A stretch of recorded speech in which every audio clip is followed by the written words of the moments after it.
네, 오늘 로스팅의 특성에 대해서 수업을 해보도록 하겠습니다.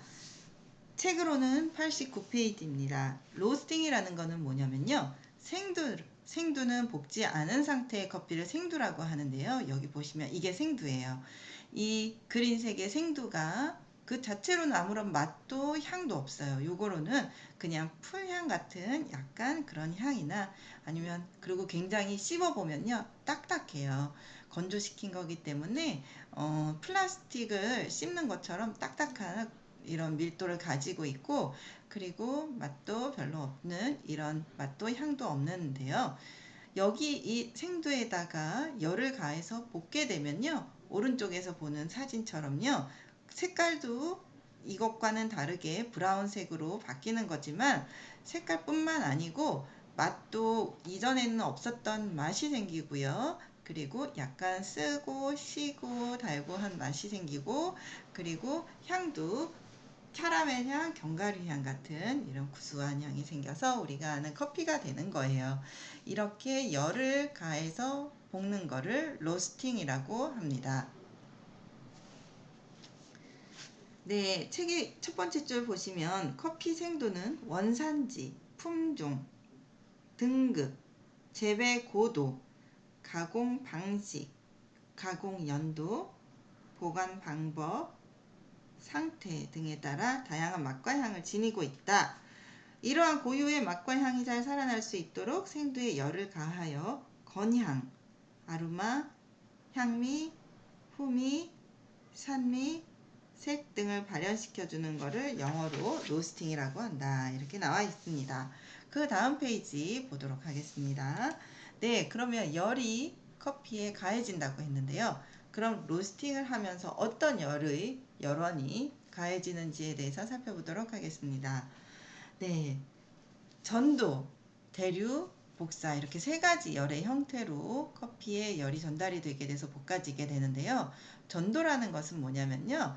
전도열은 접촉하고 있는 거, 이렇게 접촉이 되면 접촉면을 따라서 열이 여기에 있던 게 여기로 전달이 가면서 이렇게 열이 이동이 되는 거를 전도라고 해요. 열의 이동, 높은 거에서 낮은 온도, 고에서 저로 이렇게 열이 이동이 가면서 열평형 두 개가 똑같아지죠. 이렇게 되는 거를 전도열이라고 합니다. 액체의 전도율이 기체의 전도율보다 더 높아요. 왜냐하면 기체는 분자와 분자 사이들이 떨어져 있죠. 그러니까 더 밀접하게 닿아 있는 액체가 전도율이 더 높겠죠. 그래서 밀도와 수분의 농도가 감소할 때 전도력 또한 감소하게 되는 특징이 있습니다. 네, 대류열에 대해서 알아보도록 할게요. 대류라는 거는요, 차가운 공기는, 차가운 열은 밑에 있고 뜨거운 열은 위에 있어요. 가벼워서요. 뜨거운 거는 가볍고 차가운 거는 무거워서 위에 있는데요. 밑에서 불이 계속 짚어지게 되면 처음에 차가워서 아래에 있었던 뜨거운 공기가 여기 차가웠어 무거워가지고 아래에 있었던 공기가 열이 여기 아래에서 바로 가해지게 되면 열을 받아서 뜨거워지겠죠. 그래서 위에 있었던 것보다 상대적으로 온도가 높아져서 가벼워지기 때문에 이 위로 올라가고 이게 아래로 내려오는, 이렇게 해서 계속 회전이 되는 거, 이렇게 이동이 되면서 열이 전달이 되는 거를 대류라고 합니다. 대류는 기체에 의한 열 전달이고요. 균일하게 열이 전달이 돼요. 로스팅을 할 때 생도에 균일하게 열이 전달이 되는 특징이 있어요. 전도열 같은 경우에 다시 보면요, 닿아 있어야 되기 때문에 후라이팬에다가 만약에 여러분 커피를 볶는다고 한다면요, 후라이팬에다가 커피를 볶는다면 아래 후라이팬 바닥에 닿는 부분에 있는 거는 열이 직접적으로 받기 때문에 더 많은 열을 흡수하게 되고, 윗면은 상대적으로 밑에보다는 접촉면이 없기 때문에 아래에서 닿아서 후라이팬에 닿아 있는 면에서부터 위쪽으로 올라오는 열이 전달이 되면서 아래보다는 위에가 덜 열을 받아서 불균일한 열 전달이 됐지만, 대류는 기체에 의한 열 전달이기 때문에 전체적으로 감싸게 되어서 균일한 열 전달이 가능하게 되는 거예요. 열 침투 속도는 풍속에 의해서 결정이 되고요. 댐퍼를 이용해 열풍량과 속도를 조절할 수 있다. 이 댐퍼라는 거는 로스팅을 하면서 어떤 건지 제가 한 번 더 말씀드리도록 하겠습니다. 그리고 복사열로 넘어가도록 할게요. 복사열은 쉽게 생각하면 햇빛, 태양열이 나한테까지 전달이 되어 오는 거. 이게 복사열의 일종이거든요. 그러니까 파장이라고 보시면 돼요. 파장에 의한 열 전달을 복사열이라고 합니다. 그리고 우리 아스팔트 보면 한여름에요. 아지랑이 같이 이렇게 피어오르는 거 보실 수가 있죠. 이렇게 뜨거운 면에서 파장에 의해서 다른 곳으로 이동이 되는 거를 복사열이라고 합니다. 또 로스터 내부에서는요, 가스가 그러니까 이산화탄소 이런 수증기 같은 게 많이 발생을 하게 되는데요. 이런 게 복사열을 흡수 또는 방출에 영향을 주기 때문에 로스터 내부에 어떤 가스가 차 있는지, 그 가스의 양이 많은지 적은지에 따라 비례해서 복사열의 영향이 비례해서 받아지게 됩니다. 네. 그리고 그럼 로스팅을 하면 어떠한 물리적인 변화가 생기느냐, 그거에 대해서 알아보도록 하겠습니다. 로스팅을 하게 되면 처음에 우선 여러분들이 육안상으로 확인할 수 있는 거는 색이 점점 이렇게 연한 색에서 점점 갈색을 향해서 황토색으로 갔다가요, 황토색에서 짙은 갈색 쪽으로 이렇게 변화가 되게 되죠.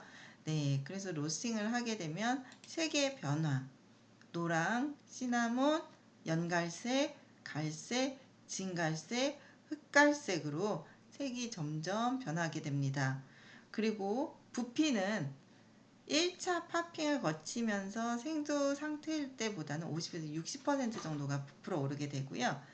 2차 파핑이 지나면 최대 100% 정도까지 더 부풀어 오르게 되는 부피가 팽창되게 됩니다. 1차 파핑과 2차 파핑은 뭐냐면요, 커피를 볶으면 부피가 이렇게 팽창이 되는데요. 첫 번째는 수분이 방출이 되면서 가운데 제일 조직이 약한 부분이 센터 컷이라고 하는 부분이 있는데, 그 부분이 팍 터지면서 일어나는 1차 팟. 그리고 두 번째 세컨드 파핑은요, 이 커피도 나무 목질 부분이 목질로 이루어져 있는데요. 이런 목질 부분이 열에 의해서 작은 미세혈관 같은 것들이 막 생기는데요. 미세관 같은 것들이 생기면서 자글자글하게 쪼개지는 것을 2차 파핑이라고 합니다. 그래서 부피가 어떻게 팽창이 되는지 한번 화면을 보고 설명해 드리도록 하겠습니다. 네, 이 커피는 제가 1차 파핑 이후에 배출을 한 거예요. 1차 파핑이 진행이 되고, 그리고 2차 파핑은 이루어지기 전에 배출을 한 건데, 전후 이렇게 비교를 해보면 커피의 크기가 팽창된 것을 확인하실 수가 있겠죠. 네, 그리고 이제 무게는 어떻게 변하냐면요, 커피를 볶게 되면 열이 점점 가해지면 얘가 가지고 있는 수분이 증발하겠죠. 그래서 콩 내부의 수분이 증발하고요. 그리고 은피가 벗겨지게 돼요. 은피. 여기 보면 요 부분에 요 은피 약간 붙어 있죠.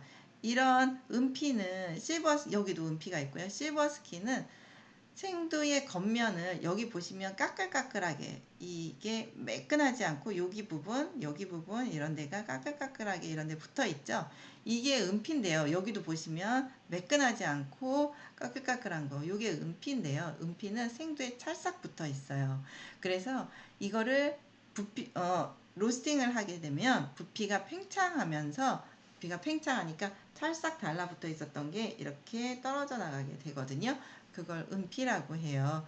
그래서 로스팅을 하면 부피가 팽창이 되니까 은피가 떨어져 나가겠죠. 그래서 무게는 수분도 증발하고 은피도 떨어져 나가기 때문에 그래서 볶으면 로스팅을 하면 약 20% 전후 정도로 무게가 감소하게 됩니다. 그러니까 1kg를 볶게 되면 800g 정도로 줄어들게 돼요. 자, 그럼 밀도는요. 밀도는 부피분의 질량이죠. 부피는 커지고 질량은 작아지니까 밀도가 감소하게 되죠. 밀도가 감소하게 돼서 부서지기 쉬운 구조로 변하게 됩니다.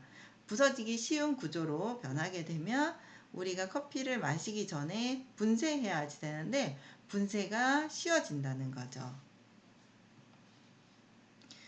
그냥 이 그린 커피인 상태에서는요, 커피를 갈기 굉장히 어려워요. 딱딱한 플라스틱 조각같이 그런 느낌이라서요, 이로 딱 깨물어도 잘 쪼개지지가 않아요.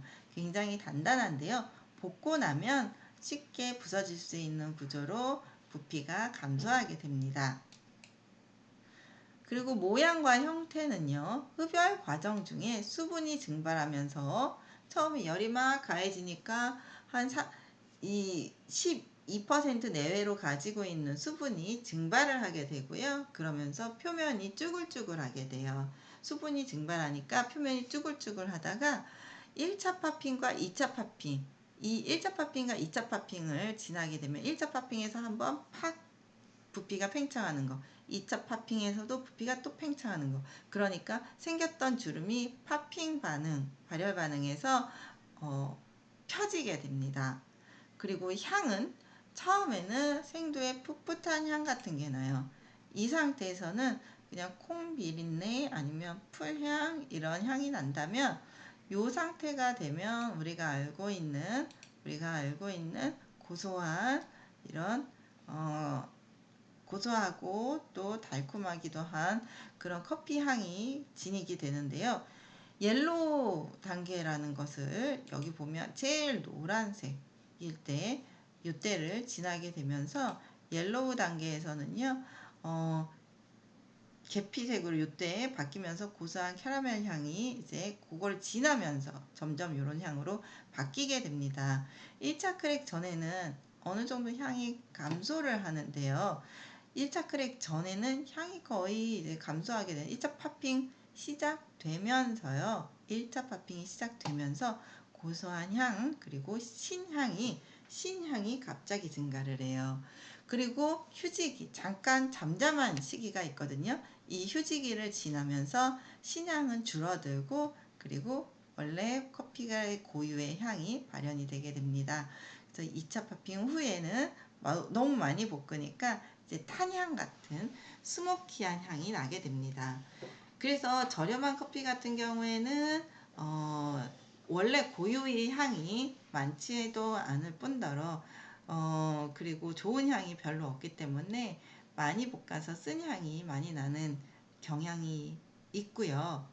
그리고 여러분들 요즘에는 신향을 카페 같은 데 가면 신맛이 나는 커피를 많이 접하실 수가 있는데요. 그래서 잘못된 상식으로는 신향이 나는 커피는 좋은 커피다 이렇게 얘기를 하는 경우가 있는데요. 신향이 나는 커피가 좋은 커피가 아니고 좋은 커피는 향을 많이 가지고 있어서 열에 의해서 이런 좋은 향들이 많이 날아가게 돼요. 그래서 비싼 커피가 향을 많이 가지고 있는데 이런 향들은 열에 의해서 금방 날아가니까 이런 향들을 많이 날아가지 않게 볶기 위해서는 조금만 볶게 되죠. 많이 볶지 않아요. 2차 파핑까지 거의 가지 않아요. 그래서 신향이 많이 나는 경향이 있어요. 그래서 비싼 커피는 많이 안 볶으니까 신향이 많이 있는 경향이 있는 거지, 신향이 나는 커피라고 해서 좋은 커피, 비싼 커피는 아니에요. 싼 커피도 조금 볶으면 신향이 나요. 신맛과 신향이 나요. 그러면 로스팅의 과정에 대해서 살펴보도록 할게요. 로스팅의 과정, 처음 로스팅을 볶게 되면요. 로스팅의 과정은 우리가 지금 살펴봐야지 될 것 같네요. 네, 로스팅은 처음에 이런 생두를요, 그린색의 생두를 이렇게 생긴 로스터기나 아니면 후라이팬 같은 거에다가 볶을 수도 있어요. 예전에는 이런 머신들이 없었겠죠. 그때는 어떻게 커피를 볶았겠어요? 그냥 널찍한 후라이팬 같은 거에다가 커피를 넣고 주걱으로 타지 않게 계속 이렇게 뒤집어 주면서 섞어 주면서 커피를 볶았었어요. 네, 그 단계든 이 단계든 처음에 우선 생두를 투입을 해야지 되겠죠. 이렇게 생두를 처음에 투입을 하게 되면 열이 막 가해지면서 세포 전체에 수증기가 균질화되게 골고루 퍼지게 돼요. 그리고 생두가 단단하고 수분 함량이 많을수록 풋내가 오래 지속이 되고요. 수분 증발은 늦게 나타나게 됩니다. 수분 함량이 많으니까 당연히 수분 증발이 늦게 나타나게 되겠죠. 그리고 이 투입 단계, 요 단계, 1단계를 지나게 되면 건조 단계, 옐로우 시점이 오게 됩니다. 처음에 투입했을 때에서 요거를 갖다가 투입을 하면 점점 건조가 되면서 노랗게 변하게 되는 이 옐로우 시점이 오게 되는데요. 이 옐로우 시점에서는 풋내에서 고소한 빵 굽는 향 같은 게 나게 되고요. 생두가 흡열 반응을 하면서 열을 막 흡수하는 흡열 반응을 하면서 70에서 90% 정도 가까운 수분이 소실이 됩니다. 생두는 커피 열매를 채취를 해서 곰팡이나 미생물의 번식을 억제하기 위해서 수분 함량을 12% 아래로 떨어뜨리게 되는 건조 과정을 거쳐서 우리 손에 들어오게 되는데요. 이 12% 정도 가지고 있는 수분이 로스팅을 하면서 70에서 90% 정도 수분이 손실을 하게 돼요. 그리고 이제 열이 수분을 증발시키는 때 쓰여졌던 열이 수분이 많이 증발이 되게 되면 그 다음 단계에 쓰여지겠죠. 그래서 드럼의 온도가 서서히 증가를 하게 되고요. 1차 크랙이 일어나게 됩니다. 이때가 이 발열 반응으로 볼 수 있는데 이 단계에서는 생두가 열을 흡수하는 흡열 반응이라면 3단계 1차 크랙에서는 그 흡수한 열을 방출하는 발열 반응이 되게 됩니다. 이렇게 발열 반응이 일어나게 될 때는 열을 가한 생두의 탄수화물이 산화되면서 이제 수분이 그리고 액체 상태였던 수분이 기체 상태로 변화가 되면 부피가 팽창을 하겠죠. 그러면서 세포벽을 뚫고 나가게 되는데요. 생두의 센터컷이 가운데의 센터컷이 조직의 가장 약한 부분이기 때문에 이 부분이 탁탁 갈라지는 크랙, 파핑이 일어나게 돼요. 이거를 1차 크랙이라고 하게 되고요. 이때 원두의 표면은 보다 팽창이 되고 색은 갈색에 가깝고 표면도 주름이 펴지면서 매끈매끈하게 됩니다. 그리고 신향의 발산이 강한 시점이기 때문에 이때를 시나몬 단계라고도 부릅니다. 자, 그리고 4단계 휴지기. 1차 크랙이 다 끝나게 되면 잠시 잠잠한 휴지기가 찾아오게 되는데요. 이때는 1차 파핑이 끝난 시점에서 2차 파핑이 시작되기까지 파핑이 멈추는 시간이고, 그리고 1차 크랙에서 발열 반응, 그 다음에 휴지기에서 흡열을 약간 하고 다시 2차 크랙에서 발열 반응이 되는 전환점으로 볼 수 있습니다. 이때 열 공급은 내부 화학 반응에 사용이 되고요. 1차 파핑과 휴지기를 거치면서 순수한 물, 자유수분은 대부분 사라진다고 볼 수 있고요. 결합수분만 존재하게 됩니다. 결합수분 같은 경우에는 탄수화물 같은 거라고 보시면 돼요. 탄수화물의 화학식이 CN 그리고 H2O, 이게 H2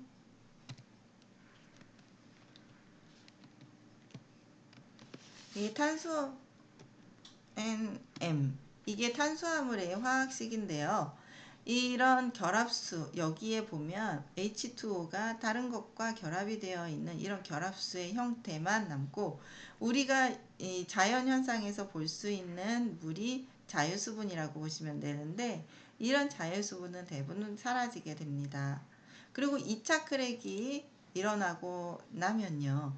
2차 크랙은 1차 크랙 이후에 원두 내부의 오일 성분이 원두의 표면으로 올라오게 되면서 여러분들 어떤 곳에 가셔서 커피를 보면 커피 알갱이를 보시면 표면이 반질반질하게 기름이 둘러져 있는 것 같은 거를 보실 수 있어요.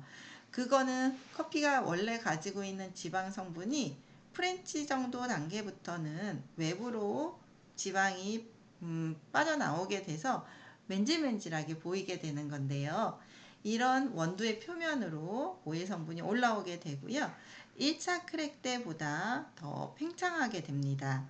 1차 크랙 때보다 더 팽창하게 되고 그리고 커피콩의 목질 조직의 파괴에 의해서 소리가 1차 크랙은 딱딱 하고 났다면 2차 크랙은 자글자글하는 그런 소리가 나게 돼요. 이런 현상이 일어나게 됩니다. 그리고 가스가 방출하는 과정에서 이산화탄소 또 일산화탄소 이런 게 커피를 볶으면서 많이 발생이 되는데요. 이런 가스가 방출하는 과정에서 형성된 모세가는 나중에 커피를 추출할 때 물이 들어가서 커피 성분을 함유하고 나올 수 있는 이런 추출에 관여하게 됩니다. 그리고 2차 크랙 이후에 3차 크랙은 없는데요. 3차 크랙이라는 거는 없어요. 커피를 볶다 보면 1차 크랙 일어나고요. 그 다음에 휴지기를 거치고 2차 크랙까지만 있지 3차 크랙, 4차 크랙 이렇게 더 이상은 없습니다. 왜냐하면 아까 잠깐 말씀드렸지만 수분이 없으면요, 이런 물이 없으면요, 어떤 물체에 물이 없는 상태에서 열이 가해지게 되면요, 지속적으로 열이 가해지게 되면 나중에는 타서 수치되어 버리죠. 그래서 3차 크랙은 없고요. 2차 크랙이 지났는데도 계속해서 열이 가해지게 되면 그 다음은 커피가 타버리게 되는 형태로 진행이 되게 돼요. 그래서 수치됩니다. 네, 책의 94페이지를 보시면 로스팅의 단계가 나와 있습니다. 로스팅의 단계에서 SCAA, 미국 스페셜티 커피 협회의 이 분류법을 보시면요. 베리 라이트, 라이트, 모더레이틀리 라이트, 그리고 라이트 미디움, 미디움, 모더레이틀리 다크, 다크, 베리 다크. 이래서 조금 볶았을 때부터 많이 볶았을 때 점점 많이 볶으면 색이 어두워지죠. 그러니까 베리 다크까지 해서 이렇게 단계별로 나눠 놓고 있는데요. 이곳에 보시면 아그트론 넘버라는 게 있어요. 아그트론 넘버는 명도 값이라고 보시면 돼요. 점점 어두워지니까 밝을 명도 값은 점점 작아지겠죠. 그래서 95, 85, 75, 65 이렇게 해서 10 적어져서 25까지 내려가게 됩니다. 아그트론 넘버는 밝을 명도 값이라고 보시면 돼요. 처음에 볶기 전에는 처음에 투입할 때는 점점 이런 노란색 밝죠? 근데 점점 색이 어두워지죠? 그러니까 밝은 값이 적어지게 되는 거죠. 그래서 숫자는 95부터 많이 볶으면 25까지 숫자가 10 작아지게 되는데요. 이 단계에서의 향미의 특징은 베리 라이트 아주 밝을 때는요. 덜 익은 곡류, 율무 맛이 나고요. 라이트, 아리고 날카로운 신맛, 그리고 특성이 약간 나타나기 시작한다. 모더레이틀리 라이트, 강한 신맛, 바디가 나타나기 시작한다. 바디라는 거는 혀가 느끼는 감촉 중에 하나라고 했죠. 물은 부드럽게 넘어간다면 두유나 아니면 미숫가루 같은 건 묵직하게 넘어가는 거 이런 거가 바디인데요. 이때부터는 바디감이 나타나기 시작합니다. 그리고 라이트 미디엄에서는 기분 좋은 산미, 미국 서부 지역 전통 표준 중에 하나로 볶아지게 되는 단계인데요. 라이트 미디움 그리고 미디움 단계는 원두 특성이 뚜렷해지고 주로 미국 서부 지역 전통 표준 중에 하나로 표준 정해져 있는 미디움 단계, 그 다음 모더레이트리 다크부터는 이태리 북부, 이태리에서 에스프레소 추출을 이태리에서 에스프레소로 유명한 국가죠. 이렇게 에스프레소 추출을 목적으로 하는 그런 예전에는 이렇게 많이 다크부터는 그렇게 많이 볶았는데요. 요즘에는 에스프레소도 많이 볶지 않은 라이트 미디움이나 미디움 형태까지 볶아진 걸로 많이 사용을 하고 있는 추세로 가고 있기는 합니다. 베리 다크까지 가게 되면 강한 쓴맛, 심지어는 탄맛까지 느껴질 수 있게끔 볶아지는 단계입니다. 네, 그리고 이거는 미국 스페셜티 커피 협회의 분류 단계이고요. 그리고 일본식, 우리나라는 아직까지도 커피 같은 경우에는 일본에서 들여온 용어나 이런 기준들을 같이 분류법 같은 것도 같이 사용을 하고 있는데요. 일본이 아무래도 우리나라보다 커피는 좀 더 일찍 받아들여졌고 우리나라가 일본과 가깝게 위치하고 있기 때문에 일본에서 이런 것들을 많이 가져다 쓰는데요. 일본식 8단계 분류법은 라이트, 시나몬, 미디엄, 하이, 시티, 프레시티, 프렌치, 이탈리안 이렇게 해서 쓰고 있습니다. 라이트는 밝고 연한 황갈색일 때, 그리고 시나몬은 연한 황갈색, 실버 스킨이 제거되기 시작하고요. 다소 강한 신맛, 1차 크랙, 이 시점이 시나몬 단계입니다. 이 표를 보시면 커피에서 신맛, 볶는 단계에 점점 단계에 따라서 나타나는 향미의 비교를 표로 그려놨는데요. 라이트, 시나몬, 미디움, 하이, 시티, 풀시티, 프렌치, 이탈리안 이렇게 8단계에서 신맛은 처음에 살짝 올라갔다가 이제 점점 강해지다가 시나몬에서 최고점에 이르르고요. 점점 신맛이 볶으면서 커피를 많이 볶을수록 신맛은 감소하게 됩니다. 쓴맛은 하이부터 지났을 때 CT 정도부터 조금씩 늘어나기 시작하고요. 점점 늘어나서 이탈리안 이거보다 더 많이 볶게 되면 커피가 타버리니까요. 이렇게 쓴맛은 점점 증가하게 되고 스모크한 향은 프렌치 정도부터 점점 증가하게 됩니다. 그래서 시나몬 단계에서 가장 신맛 그리고 이 신맛을 남겨놓고 볶기 위해서는 신맛이 어느 정도 여러분들이 커피에서 느껴진다 그러면 많이 시다 하면 이 단계에서 왼쪽으로 가게끔 볶아진 거를 의미를 하고요. 쓴맛이 많이 느껴지고 신맛은 거의 느껴지지 않는다 하는 거는 그런 커피는 오른쪽으로 치우쳐져서 볶아진 커피입니다. 네, 그래서 여기 보시면 시티에서 갈색 그리고 강한 단맛과 쓴맛이 나타나는 단계 그리고 이때는 2차 크랙 후 2차 크랙이 거의 시작하면서부터 이때가 시티 단계이고요. 이제 프렌치 단계부터는 스모키한 향이 나기 시작하고 커피가 가지고 있는 지방 성분이 표면으로 빠져나오는 단계가 프렌치 단계부터입니다. 이탈리아까지 이탈리아에서 에스프레소 추출을 하면서 커피를 많이 볶았기 때문에 거기에서 쓴맛이 많이 났어서 그 이름에서 따와서 이탈리안이 제일 많이 볶은 걸로 이렇게 해서 8단계로 분류를 하고 있습니다. 요거는 좀 외워주셔야 되세요. 라이트, 시나몬, 미디엄, 하이시티, 프렌치, 이탈리안 이 단계는 여러분들 이번 수업에서 외워주셔야 될 것 같습니다.